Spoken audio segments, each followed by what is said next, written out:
Welcome back to the Prettiest Podcast. I'm your host, Treviana. And I'm your host, Allie. And today we're talking about all things hair. But before we get into the hair conversation, deep conversation, all that type of stuff, you know we got to play our little gamey game. Yes, y'all know we love a good game. Love it. So, would you rather wear the same hairstyle for a year or do the big chop?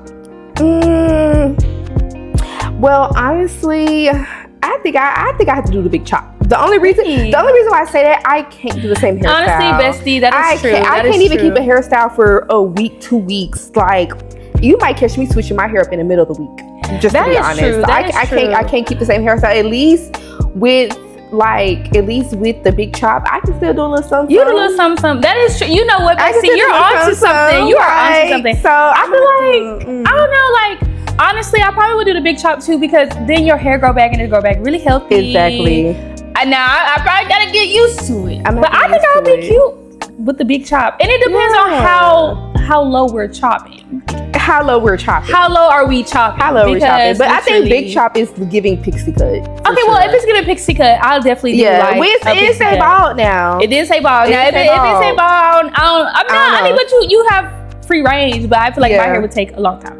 No, seriously. So yeah, I definitely would. Okay, so next one is, would you rather have perfect edges forever or perfect curls forever? Ooh, that's a good one. That is a good one. That's actually a really good one. That's a good one. I would say perfect curls. Yeah, I would say, especially if it was like for my natural hair, I definitely would say perfect curls. Like, because if I had the perfect curls, I could cover up my edges. Exactly. You see what I'm saying? I could cover them edges up. I would cover because you can't be walking around looking like a bird's nest and your edges is laid. That's what I'm saying. But people be sleeping when them edges laid though. When them edges laid. Now when the edges are laid, it do pull the look together. But sometimes you can have a no edge look. No baby hairs. But that's what I say. But I think perfect curls though, because I feel like literally, if my hair was like the perfect curls, I would be like, oh, I don't have no issue with wearing my natural hair out. Yeah. Okay, so would you rather go heatless or never wear weave again? Heatless. I mean, no. Yeah, go heatless, because usually like. If with my natural hair, I usually wash it, conditioner it, comb it out, detangle it, dry it, and put it in a ponytail. Yeah. Or some braids. Yeah, that is true. Yeah. That is so true. we don't have to do heatless. Yeah, I do. Yes. I need my bundles now. I need my bundles. I need my bundles. I need my braids. I need it, child. Need it.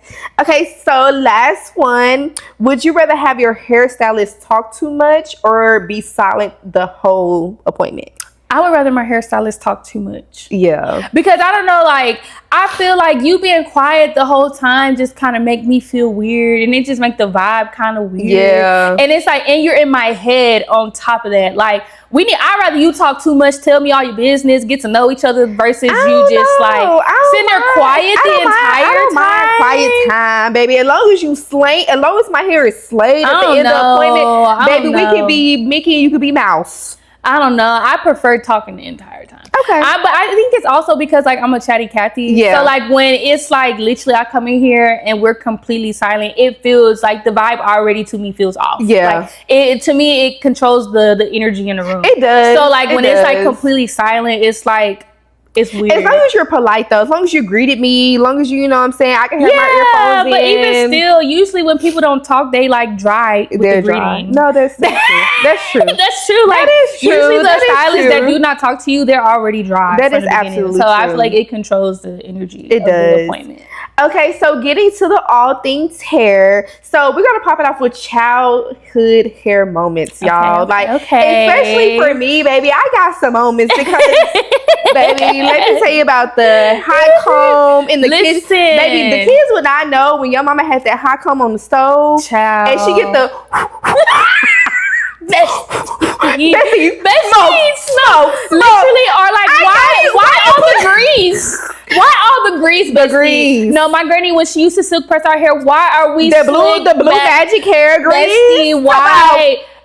Bestie, hair stiff. Not moving. But one thing about it, you're gonna be looking good, bestie. You're gonna be looking cute. Very cute. And done, but like literally face full of grease. Whole face covered in grease from Blue Magic. Smelling good though. Smelling like a good nice little coconut. Y'all know it smell like coconut. She's smelling good. And like, don't let the grease be on the hot comb. Oh, bestie. I didn't even burn you. Yes, you did. Yes, you did. They don't flinch before the hot comb even get on the head. I'm telling you. Like, traumatized. Y'all know what else used to traumatize me? What? Like, really getting my hair washed in the kitchen sink. I don't know. That wasn't traumatizing. I do not like water in my face. I do not like water over my ears. Now, if you don't know how to wash it, no, I used to actually hate hair washes. Honestly, genuinely growing up, like I used to hate getting my hair washed because it genuinely was just like water's all in my ears, all in my face. It's just I can't everywhere. See. It's like, just everywhere. I'm traumatized. I'm traumatized. No, seriously. And I think one thing about me with childhood hairstyles, like my mom used to beat my ass if I came home with my hair messed up. Oh yeah. Bessie, don't let me come home. And it's crazy because my mama's favorite hairstyle to do was 2 braids. I was about to ask 2 braids. Did you have a favorite hairstyle? It was when I was younger. It was pigtail. It was puff balls. Everybody used to call me puff balls because my mom used to do some puff balls. But then when I got older, she used to do like the 2 braids to the back. That's how I learned how to braid because I didn't want to get my ass whooped when I came home. So I used to let her be braided by the time I come home. And I don't know what I used to be doing, but every time I go in the mirror during the last periods of school, baby, her used to be fucked. That's how I learned how to braid. I swear to God, Bessie. Really? Yes, I was tired of getting my ass whooped, and I had to re-braid my two braids. Girl. No, like my mom, all she used to do really was literally 2 pigtails. I used to have 2 little buns. I used to be walking around like Mickey Mouse. Really? Bessie, no. Like I used to walk around like Mickey Mouse. Like that's all I got from my mom. Like that's it. And so then she was like, "Yeah, Allie, like I had to relax your hair because, baby, I didn't know what to do with it." My hair stayed with a relaxer. Now, when I was younger, my hair definitely stayed with the relaxer. And I had to, which is good though because I had to get my hair done because my mama literally did not know how to do. My hair. She didn't know. And my sister, girl, she left with a puff ball. That's all she had. Do you remember the hump? My sister, when she started doing the hump, the curly humps, baby, the humps. Oh my, Bessie, the humps used to be such a thing. In a chokehold. Then we started doing the bangs. The bangs. Blake China came in with the bangs. Then we started doing the bangs. The bangs. I love a good thick bang. I did used to love a good thick bang. It was my face is so small that it really didn't use. I think I did it one time and I was flamed. But you want to know. But you want to know something, Bessie? It's so crazy though because I really didn't even start wearing weave until weave. I did used to get braids. Yeah. But weave, I really want to say probably until I was like, I had to been like maybe a sophomore in high school. It's about that time. Yeah. I used to tell my mom, I'm like, baby, everybody 8th grade got they little hair. Like once now she didn't let me wear like weave ponytails. She used to let me wear weave ponytails. Okay, yeah. But the babies had the bust down, quick weave, the The sew-ins. kids nowadays, child, the stuff that they be doing, we were gonna make it. We weren't gonna make it. But that's also why I started learning how to do my hair because my mom wasn't doing my hair. See, but Bessie, that's why I started getting a job. That's why I got a job. That part. Literally, that's why I was 16-year-old with a job because I was like, baby, I want to get my hair done. I want to pay for it. No, but I had to learn how to do my hair, baby. I was no better than my mama. Basically, when I say I had to learn because I wanted to look good, like because I'm pretty. So basically, my hair got a match. Yeah. Girl, I had to get in there, girl. Glue all over my head, glue everywhere, girl. Glue everywhere. Literally, all I had was some 2 pigtails. My mama showed me. That's why I am grateful that I have boys. They got haircuts. Now my baby, I do braid his hair, but like I said, braiding is nothing for me. See, and that's good. I don't even know how to do that. It's okay. I can do like I can't braid to the scalp. Yeah, but I can braid like plaits. Yeah, I can do that, or if it's not to the scalp, but I cannot braid to the scalp. No, it'd be like that though. Like when it comes to hair and stuff like that, like useless. Usually it'd be either girls know how to do hair or she know how to do makeup. Now makeup, I love makeup. Y'all know I love makeup. Either girl know how to do hair or she know how to do makeup, or if she don't, it's something in between beauty she know how to do. Yeah, I definitely agree. So, you know, let's see. So the next topic is how does our hair affect our confidence and just femininity and everything. So what do you feel, Bessie? Bessie, I get hair depressed real quick. I get hair depressed real quick, and then it's also I do feel different types of ways with different types of hair. Mm-hmm. Like I feel like another type of woman with my hair bust down blonde versus I feel another type of way if my hair is like in some braids. I feel like those are like my alter egos. Exactly. I feel like me with the blonde, bestie. That's bestie. That's occasionally, because that blonde to any girl, blonde and red. Blonde and red to me, it's like the same girl, just different colors. Just different colors. Genuinely the same girl, just different colors. Popping it. Like blonde and red, ooh, child. But you know what? Be scared of me. Okay, so here's the question though. Is blonde hair or red hair professional though? Okay, so I feel like it depends on how the blonde is done, and unfortunately, I feel like red.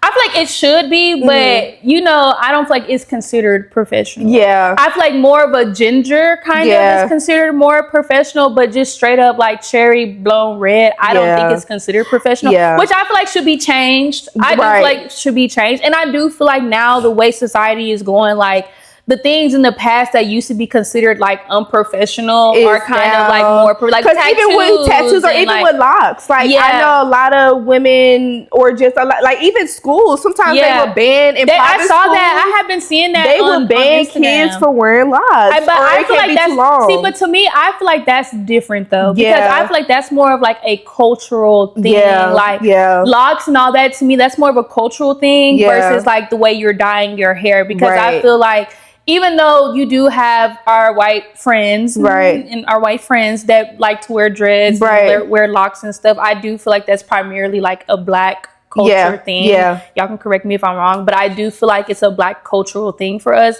So telling a person they can't wear locks, to me, is kind of like you trying to tell them not to like trying to tell us we can't wear no afro to school. Yeah, exactly. You know what I'm trying to say? Like, so I feel like that's more of a black cultural thing. Yeah, I agree. So but I feel like they can definitely, I feel like they should be considered like professional, because I can see, only reason I say I can see color is because color can stand out. It can, sometimes in like corporate settings, they want it to be more of a like uniform look. So I can definitely see that, but I don't necessarily feel like it is. Yeah. Okay. But speaking of culture, like, how do you feel when, people say stuff like what they say, culture appropriation or stuff like that when it comes to hairstyles? Oh my gosh, y'all. So the way that I feel about that is like, okay, I don't like when they come up to like black women and they be like, oh, like, is that your real hair? I hate that. Yes. When they be like, is that your real hair? But like when they'll say like, okay, so a white woman, like when she wants to wear braids and this and that, it's a problem. But when black women want to wear their hair straight, like you guys are kind of culture appropriating like white folks. Right. When actually that is very false. Right. That's very false, because first of all, usually when we are buying weave and we're buying bundles and things,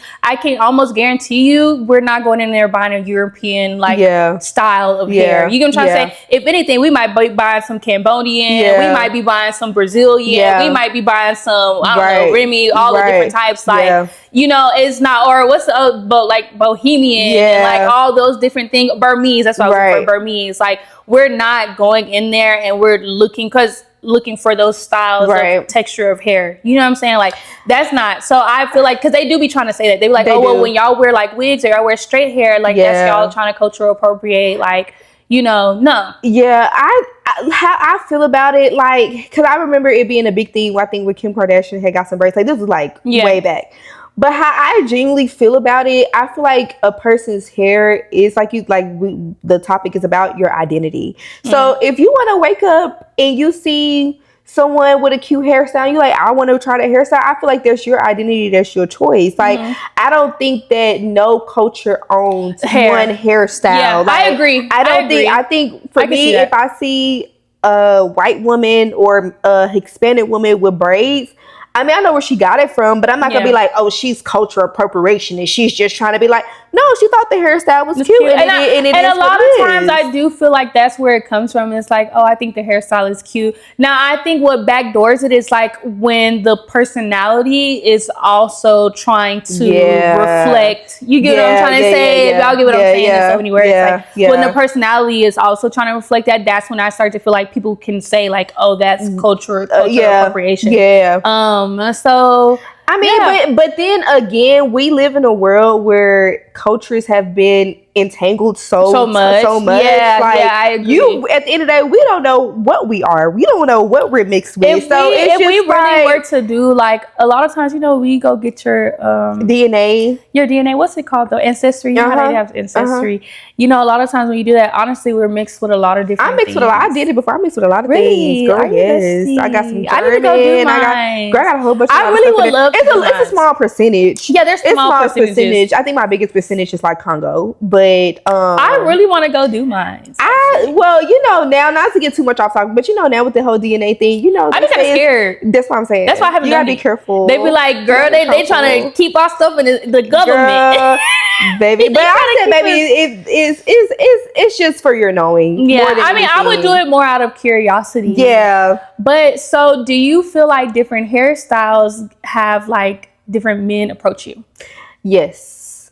Okay. Absolutely. Okay. Absolutely. Like, I definitely feel like, especially for a Black woman, I definitely feel like if you're in like a setting and you have maybe, let's just say like a bob. Mm-hmm. I feel like, to me, a bob is one of the more professional looks. Mm-hmm. Like, just a little bob, black. I feel like a bob is diverse. It's diverse. It's diverse. It's more universal. Mm-hmm. But I definitely feel like that's more of the kind of like approachable look. Like, I don't know what she's really about, but she seemed like she's approachable. Like, she seems like maybe even if somebody's approaching you, like, you might be outside their type or you don't know. I feel like you might get more approached with a more subtle ponytail, like a slick back ponytail. Like, I feel like subtle hairstyles attract more men. But I do feel like if you have like more exotic hairstyles, like, it's for the culture. It like for the culture, like the trendy stuff, like the trendy stuff. I can you're see that, most likely going to attract men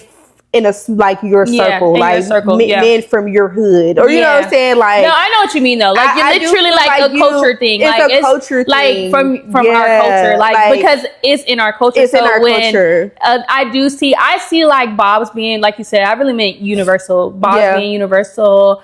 I can even see braids being universal. It depends on what type of braids. And that's why I said it depends on what type of braids. I can see depending on what type of braids. Because you gotta know, some hairstyles make you look older, some hairstyles make you look younger. I agree. So that also attracts different men as well. I agree. And I feel like too, like, because sometimes this is my thing too. I do want to touch on like the men saying about how they like women to be all natural and this and that. Like, I think. This is how I feel. Haven't heard that in a minute, but that was a thing. It was a thing. Or when it was a thing. Like, when it was a big thing, I feel like men say that, but do y'all even know what natural really is? Exactly. Because I feel like what they actually consider natural is wearing your real hair. It's just, it's either wearing your real hair or like looks that they think are like natural. Yeah. You know what I'm saying? Like, and then I'm just like, baby, if we told y'all to wake up and just come natural, child. No haircut, no nothing. Child. That's why, and it's certain topics that I do feel like men now, I do think that stems from really genuinely women, especially in the Black culture. We don't want to wear our real hair. Like, and I do think it also comes from a lack of self-love, and men can sense that. Like, I do feel like they say that, but I do feel like they've grabbed it from really the deeper meaning that there are women who just like really don't like, just really uncomfortable with wearing their real hair. Like, and I feel like that really, if we're being honest, I do feel like growing up low key, like when it comes to wearing your natural hair, if your hair really was not done and put up or slicked up or whatever, you get looked at like, oh baby, you're not gonna do your hair, right? You know what I'm saying? Absolutely. Oh, you finna go outside like that? Absolutely. Like, definitely from the older generation. I hate to say it, definitely from the older generation, like, you're getting looked at crazy, baby. If I wanted to go outside just letting my hair out and letting my hair breathe, like, you are natural in its natural state. Oh, like, baby, no.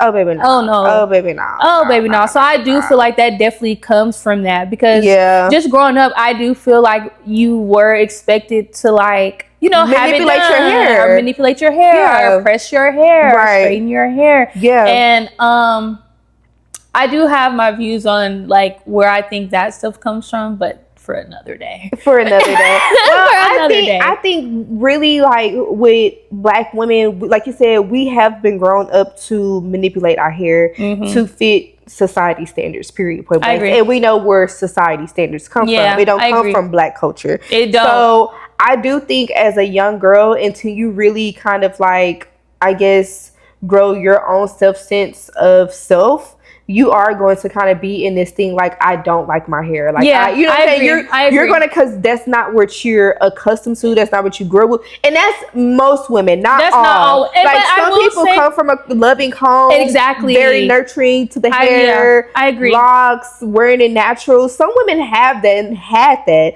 But most women did not. Yeah. And I feel like also, too, just because, like, we are a newer generation, and we are just more like, I wouldn't say just informed, but more accepting. So I feel like now it's more like where it's actually probably like applauded, like, oh, her natural hair, like we love that, like you know, teach your children to love their skin, love their hair, love their features. You know what I'm saying? And we're able to, freely, you know, freely to be able to do that. Now, what I do have a question about: how do you feel about, for instance, when it's like, say, you know how they have like different races that adopt children and they adopt Black children. Do you feel like they should learn about how to take care of their Black children's hair? Absolutely. Because it don't even have to be adopted. Sometimes it can be an interracial. Or interracial, like it can be an interracial. Yeah. Absolutely. And if you know that you're not able to do it yourself, take it to that particular child. Person that knows how to do that particular child type of hair. I agree. Like, you shouldn't be in. I've never been in a situation before. But to me, you shouldn't be taking a Black little girl to a predominantly white salon to get her hair done. It's just not gonna come out tea, if we're being quite honest. Now, I mean, there are some instances where you can, you know, maybe have a little slide, but at the end of the day, like, white people hair and Black people hair are totally different. I feel like it's your responsibility to learn. It is. I do. Absolutely. Wait, but I do want to say something funny though. Because I'm thinking about it in my head. You know how they be like, what do they say? Like the wigs that attract the white men. Like the Black women. No, bestie. Like they be saying, look. Oh, really? Like the looks. Like they be saying, like, oh, do I have that look? Like the Black girl look that attracts the what's the name? Try them wigs, give them wigs to Jesus. Look. Girl, no. No, bestie. No. Bestie. Oh, I'm gonna have to research it because I'm curious now. Bestie, I'm gonna put it. I'm curious. Like now. Kiki, it's actually a Kiki, but now. You know, hey now, you can definitely tell. Bestie, I'm very curious. No, now. You can tell. Okay, and so like, do you think, have you ever avoided getting your hair done or getting your hair, like, you know how like sometimes when you're dating a man and like, I feel like some men don't know certain, I feel like they know now, but like sometimes men don't know certain hair etiquette when it comes to like Black women. Like I don't want to get my hair wet. Like if I just got my hair did, I'm not getting my hair wet. Let me tell you something. Let me tell you something. Girl, I do not be playing. Do not play with me. Do not play with me. Do not. Thank God I ain't never been in a situation like that. But I feel like the men I've dealt with, they know. Not to mess my hair. Not to mess my hair. But you know a crazy thing, like I feel like when it comes to men, they be feeling the same way. Like I feel like when men, they know that if they don't have their hair cut, they're not feeling their best. Or if their hair is not how they want it to be, it's not the length, it's not the color, it's not the right edge up. Baby, y'all not feeling y'all best either. Y'all not finna do anything extra to mess their hairstyle you just got done up. So are you here for a man telling you how he like your hair and how he wants your hair done? Yeah. Okay. I am. If that's my boyfriend, my husband. I am too though. I am here for it because genuinely I'm here to please you. You know what I'm saying? Yeah. As long as it's not like nothing too crazy. I'm here for it. It's too crazy. I love to ask my man how I want my hairstyle. Yeah, but I do that all the time. I'm not gonna lie. Like if I'm dating somebody, I will send my hairstyles and be like, oh babe, which one? Right. But I do feel like, you know, especially if he gonna send them ultra chochos, yes, daddy. Okay, if you gonna pay for it, of course. But I still want your opinion though. Like I still either way, even if he is or not paying for it, I will still like to have his opinion, even though 90% of the time I end up changing what I want to do anyways. Yeah. But that's just because I'm very indecisive. Yeah. But like either way, like I will end up choosing what I want to choose, but I do want to know like what style like my man thinks. No, absolutely. I think that's very considerate because like you said, I want to know what you like looking at. Now my nails and stuff, I don't care about that, but my hair and stuff, like I do. No, I go down to the toes. What color you want my toes to be? Yeah, I will, but only if I'm in the mood. Like if I'm in the mood. Yeah, but my hair, I definitely do be sending my hairstyles over. I'll be like, hey, babe, like what do you think about this hairstyle? Do you like this? Like I do. So do you feel like it's a man's responsibility to get your hair done? No. Okay. No, I don't feel like that's his responsibility. Yeah. I don't feel like that. Like, I feel like it's a treat. Like, it's a treat. I feel like it's a treat. Like, if my man decides to get my hair done, I genuinely feel like that's a treat. That's a treat. I feel the same way. Like, I do think when it's like maintenance, it's a part of maintenance. Like, if you want to I don't feel like it's a requirement. I don't know. I don't feel like it's a requirement either. But one thing I do hate is when a man say he'll do it and he don't.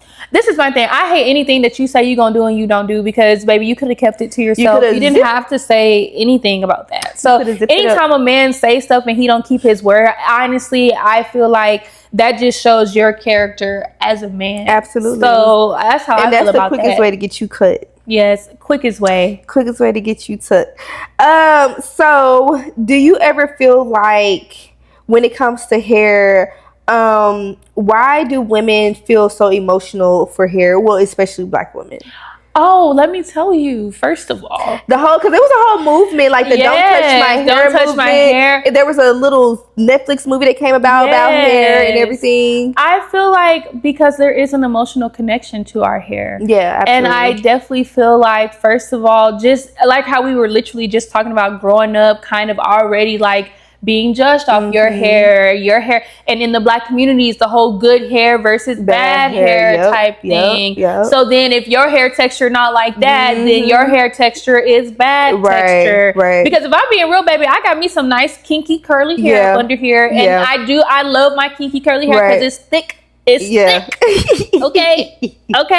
But I do feel like growing up, like certain textures were looked at as good hair. And I do feel like there is an emotional connection to it. Then also the work that it takes that you have to really pour into your hair, especially as somebody who, especially if you're natural. Like for me, like I have not had a relaxer in years. Like I have not had a relaxer in so long. That's good. But it's like, you know, but I also know the work that it takes to actually put that love and care into your hair. And then but I don't like to shame other girls who don't want to like be natural, because if we're being for real, baby, that's a lot of maintenance. It's a lot of maintenance. And it's expensive, and it's like, and that's another thing. People be thinking it's not cheap. That stuff is people not be cheap. Thinking going natural is cheap. No, it's not. You're damn near spending the same amount, and you could be spending more. And you could be spending more because you have to think like the products, the service, baby. Especially if you're doing it at home, the service, all that type of things that you have to actually care for your hair,